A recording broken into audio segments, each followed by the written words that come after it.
Rusya devasa büyüklüğüyle dünyanın en geniş, Şili ise en uzun sınırlarına sahiptir. Peki ya dünyanın en kısa sınırı neresi? Açıkçası en uzun ülke olan Şili videosunu çektikten sonra acaba dünyanın en kısa sınırlarına sahip ülkesi neresi diye merak etmeye başladım. Araştırmaya başlayınca gördüm ki bu düşünceye dair fikirler ve bilgiler şaşırtıcı bir şekilde çok az. Ve bu yüzden konu hakkında kimsenin detaylı fikri yok. Dünyanın en kısa sınırı deyince aklınıza ilk gelen şey dünyanın en küçük ülkesi olabilir. Siz de benim gibi dünyanın en küçük ülkesinin aynı zamanda en kısa sınırlara sahip ülke olacağını düşünmenin mantıklı olduğunu mu söylüyorsunuz? Öyleyse üzgünüm. Düz mantığın bizi yanılttığını söyleyebilirim. Evet, dünyanın en küçük ülkesi bildiğiniz üzere Vatikan. Ki bu ülke için detaylı bir videoyu yakında yayınlayacağım. Ama bu video için kısaca özetlemek gerekirse Papa tarafından yönetilen Hristiyanlığın merkezi konumuyla Roma'nın tam ortasında yer alan ve 825 civarında nüfusu olan bu ülke yalnızca yarım kilometrelik bir yüz ölçümüne sahip. İlginç bir şekilde İsviçre ile hiçbir sınır bağlantısı olmamasına rağmen Vatikan şehri ve Papa'yı İsviçre muhafızları koruyor. Konumuz sınırken bu bilgiyi de paylaşmak istedim. Vatikan'ın İtalya ile olan sınırı ise sadece 3.4 kilometre karelik bir uzunluğa sahip. Hem nüfus hem de coğrafi özellikleri açısından göz önüne alındığında dünyanın en küçük ülkesi olan bu mikro devlet bırakın şehirleri birçok ilçemizden bile küçük. Örnek vermek gerekirse yaşadığım semt olan Beylikdüzü bile 36 kilometre kare. Elbette bu bilgiler göz önüne alınınca Vatikan ve İtalya sınırının dünyanın en kısa sınırı olarak ilk sıraya alması gerektiğini düşünmeniz normal. Ama size Türkiye ve Suriye sınırından bahsetmek istiyorum. Bu herkes tarafından bilinen Türkiye ve Suriye sınırı.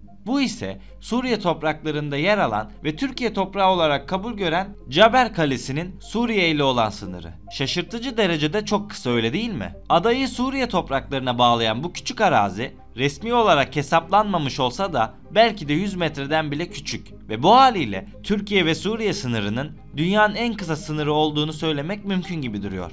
Fakat tam burada ifade etmem gerekiyor ki Caber Kalesi arazisi içerisinde yer alan Süleyman Şah Türbesi ve Türk Karakolu Suriye hükümetinin bu bölgeye baraj yapma kararı alması nedeniyle Türkiye tarafından başka bir yere nakledildi. Hem de 2 defa. Kısacası 20 Ekim 1921 tarihinde imzalanan Ankara Anlaşması ile elde ettiğimiz bu topraklar 1921-1973 yılları arasında Türkiye'nin toprağı olarak kalsa da türbenin 1973 yılında Halep'in Karakozak köyüne taşınmasıyla elde etmiş olduğumuz bu kazanım sona ermiştir. Bu yüzden bu topraklar günümüzde Türkiye mülkü olarak sayılmıyor.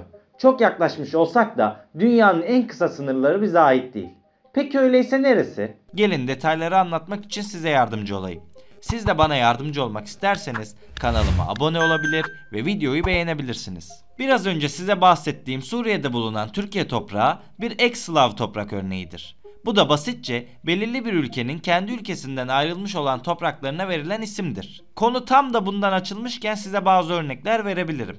Mesela Alaska bu duruma iyi bir örnek. Kanada ile sınırı bulunan Alaska, ABD sınırları dışında bulunan, hatta Rusya'ya 10 dakika mesafede bir Amerikan eyaletidir. Çünkü Bering Boğazı'nın tam ortasında bulunan Diomit adalarının birisi Rusya'ya, diğeri ise Amerika'ya aittir. Ve bu iki ada arasında sadece 3.8 kilometre mesafe bulunmaktadır. Oysa Vatikan'ın İtalya'ya olan mesafesi 3.4 kilometreydi. Peki bunu size neden anlattım? Çünkü sorumuza cevap bulmak için dünyanın sıra dışı bir lokasyonuna doğru seyahat edeceğiz. Afrika'da bulunan bu devasa ülkeye bir göz atalım. Burası hala yaşayan en eski kabile videosunda da bahsettiğim gibi elmas zengini olan Botswana. İlk bakışta Botswana'nın sadece 3 komşusu ve binlerce kilometre kare sınırı varmış gibi görünüyor. Bu komşular Namibya, Zimbabwe ve Güney Afrika. Dedim ya, ülkeler çok büyük olduğu için haliyle onları birbirinden ayıran sınırlar da binlerce kilometrelik ölçülere sahip. Dünyanın en kısa sınırı arayışında neden buraya bakıyorsun diye düşünmüş olabilirsiniz. Öyleyse haritaya biraz daha yakınlaşmamız gerekiyor. Haritaya yaklaşıyorum ve gördüğünüz üzere bu sıra dışı sınırlar sayesinde Namibya ve Zimbabwe aslında bir kara sınırı paylaşmıyor. Yani az önce örnek verdiğim Diomit adaları gibi. Gelin olaylara biraz daha derinden bakalım. Botswana, Namibya, Zambiya ve Zimbabwe sınırlarının çizilmesi için faydalanan Zambezi Nehri ülkeleri kusursuz bir şekilde birbirinden ayırmış. Bu komşu ülkeler arasında sadece 150 metre mesafe var ve bu ölçüler bile dünyanın en kısa sınırı unvanını kazanmak için yeterli değil. Ancak bu topraklara gelmişken size sıra dışı bir şey anlatmak istiyorum. Zambezi Nehri üzerinden geçen ve Botswana ile Zambiya'yı birbirine bağlayan Kazungula adında bir köprü var. Öte yandan ticaret için de çok önemli. Fakat bu köprü bilinen diğer köprülere benzemiyor. Çünkü mimarisi diğer köprülerin aksine düz olmak yerine kavisli bir şekilde tasarlanmış. Bunun nedeni ise tamamen siyasi bir olay. 2000'li yılların başında Botswana ve Zambiya Cumhurbaşkanları Zimbabwe Devlet Başkanı Robert Mugabe'nin yönetiminden memnun değildi ve ona karşı çok sert eleştiriler yapıyorlardı. Bu yüzden de Zimbabwe Başkanı aralarının iyi olmadığı diğer başkanlarla inatlaşıyordu. Basit bir inatlaşma sebebiyle köprünün kendi ülke topraklarının üzerine inşa edilmesine izin vermedi. Durum böyle olunca köprüyü inşa etmek için çözüm arayan diğer devlet başkanları pratik bir müdahaleyle köprünün Zimbabwe sınırlarına doğru kavisli yapılmasını onayladılar. Yaşanan olay absürt mü yoksa komik mi bilemedim. Ama siyaset tam olarak böyle bir şey. Ülkelerin kendi çıkarlarını savunması makul derecede kabul edilebilir. Fakat günü gelir de Zimbabwe komşunun külüne muhtaç kalırsa muhtemelen o zaman avcunu yalayabilir. Her neyse, dünyanın en kısa sınırını arıyorduk. Yolculuğumuza devam edelim. Caber Kalesi ve Suriye lokasyonuna benzer bir coğrafi paylaşımı yaşayan iki ülke daha var. Bunlar Fas ve İspanya. Fas'ın kuzeydoğu kıyılarında bulunan bazı kara parçaları Fas'a değil İspanya'ya ait. Zaten bu topraklar neden İspanya'ya ait videomda detaylıca anlatmıştım. İlgililer o videoyu da izleyebilir. Fas topraklarında İspanya'ya ait olan en bilinen topraklardan ikisi Quito ve Melilla şehirleridir. Bu iki yerleşim yeri için Fas ve İspanyol hükümeti ara ara gerginlik yaşıyor. Bu hepimizin malumu. İspanya 1400'lerin sonlarında Melilla'yı işgal etti ve bugün hala kendi kontrolünde tutuyor. Günümüzde Melilla'da yaklaşık 86 bin kişi yaşıyor ve burada İspanyolca konuşuluyor.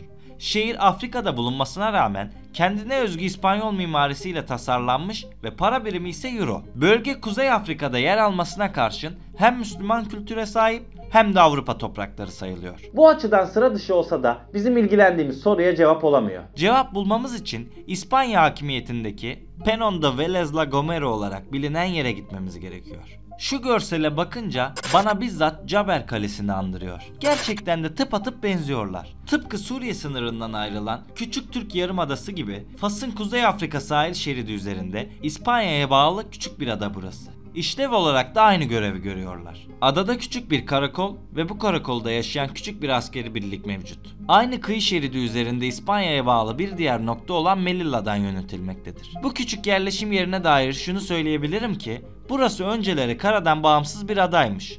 Fakat zaman içerisinde gerçekleşen çeşitli doğa olayları sayesinde Afrika topraklarıyla karadan bağlanarak yarımadaya dönüşmüş. Daha da ilginç olanı ise Osmanlı'nın buraya da uğramış olması. 1554'te Osmanlıların yardımı sayesinde Ali Abupasun adayı bir Fas hanedanı olan Saidilerden alarak Osmanlılara verdi. Açıkçası buradaki kaynağım İngiliz ve İspanyol Wikipedia'sı. Burada yazılanlara göre Osmanlılar burayı Cebeli Tarık Boğazı bölgesinde faaliyet gösteren korsanlar için üs olarak kullanmış. Sadi Sultanı Abdallah el Galip Osmanlıların Badis kasabasını Fas'ın fethini üstlenmek için bir üs olarak kullanabileceklerinden korktuğu için bölgeyi 1564 yılında İspanyollara teslim ederek buradaki Faslı nüfusunu da Senada kasabasına yolladı. Başka kaynaklara göre de İspanyollar 150 kişilik Osmanlı Birliği'nin tamamını egale ederek adayı ele geçirdi ve 5 defa kuşatılmasına rağmen adayı günümüze kadar kontrolünde tuttu. Fas elbette bu durumdan rahatsız. Topraklarını geri almak istese de hem burada hem de Fas içerisindeki diğer İspanyol topraklarında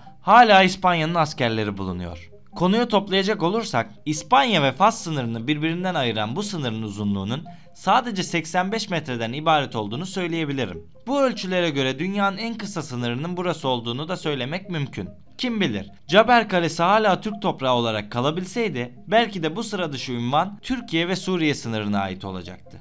Peki ya sen bu konu hakkında ne düşünüyorsun? Fikirlerini yorum olarak bırakmayı unutma. Yazılan her şeyi tek tek okuyorum. Benimle birlikte dünya üzerinde sıra dışı sınırlara sahip olan ülkelere seyahat ettin. Açıkçası bu tarz içerikleri çok seviyorum. Hem tarih hem de coğrafya bilmediğimiz sıra dışı bilgilerle dolu.